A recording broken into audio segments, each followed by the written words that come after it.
اس میں مزید میں نے اسپیچ دینا ہے. اگر میں یہ کام اگر چھوڑ دوں نا باقی ٹاپکس، شیعہ مجتہدین کے جو اختلافات ہیں نصوص کے ساتھ، اس کو میں کور کر دوں، میرے پاس مواد بہت زیادہ ہے. اور یہ ایک بہت پیارا سب ٹاپک ہے، یہ بڑا پیارا ٹاپک ہے. اس کے متعلق کسی کی ریسرچ نہیں ہے اس موضوع پر. یہ شیعہ مجتہدین جو فتاوے دیتے ہیں، یہ مشہور کرا دیا کہ ہم کتاب و سنت سے فتوے دیتے ہیں. کہ اگر ہم ان کی کتابیں کھولنے آپ کو دکھائیں کہ کتنے زیادہ ہیں ان کے اختلافات، کہ حدیث کچھ بھی نہیں، حدیث کچھ کہہ رہا ہے، یہ فتوے کچھ دے رہے ہیں. یہ بہت زیادہ مواد ہے، بہت زیادہ.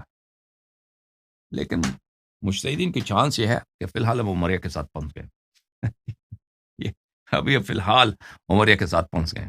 لیکن یہ بڑا ضروری کام ہے، کیونکہ میرے جو شیعہ بھائی ہیں، جس طرح جماعت عمریہ والے ابو بکر عمر کے ساتھ پہنچ گئے نا اہل بیت علیہ السلام کو چھوڑ کر، ہمارے شیعہ بھی یہی ہیں. یہ بیچارے شیعہ عوام متدین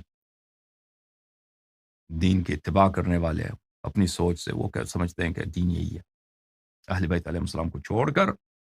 کیونکہ ان کو مشہور کر دی کیا کہ ان کی حدیث سمجھ نہیں آتی، ان کے حدیث میں جھوٹ بہت ہے. اور اس سے اتنا زیادہ ہو شیعہ سن لو، تم خوش نہ ہو جاؤ کہ تم تانے مارتے ہو عمریہ پر، عمریہ تراوی پڑھتے ہیں اور تم ان پہ طنز کرتے ہو، تم خوش ہو جاتے ہو. تم بھی وہی ہو جس طرح انہوں نے اہل بیت علیہ السلام کو چھوڑ کے ابو بکر عمر کی اتباع کی. تم بھی تو وہی ہو، تم بھی وہی ہو. تم نے بھی اہل بیت علیہ السلام کو چھوڑ کر دوسروں کی اتباع کی ہے، اہل بدعت کی اتباع کی ہے.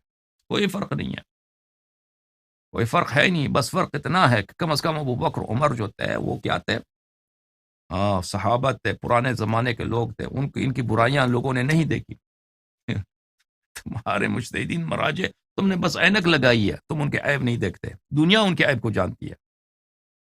تم شیعہ حضرات، تم نے ایسے وہ بلائنڈرز لگائے نا آنکھوں پر، آنکھوں کو بند کر. تمہیں مجتہدین کے عیب نظر نہیں آتے، دنیا کو نظر آتی ہے، دنیا کو نظر آتی ہے. تم جماعت عمریہ ان لوگوں کی اتباع کرتے ہیں جن کی برائیاں ان لوگوں نے اپنی آنکھوں سے نہیں دیکھی. لیکن تمہاری مصیبت یہ ہے، تم ان لوگوں کی اتباع کرتے ہو جن کی برائیاں تمہارے آگے ہیں، تمہارے آنکھوں کے سامنے ہیں.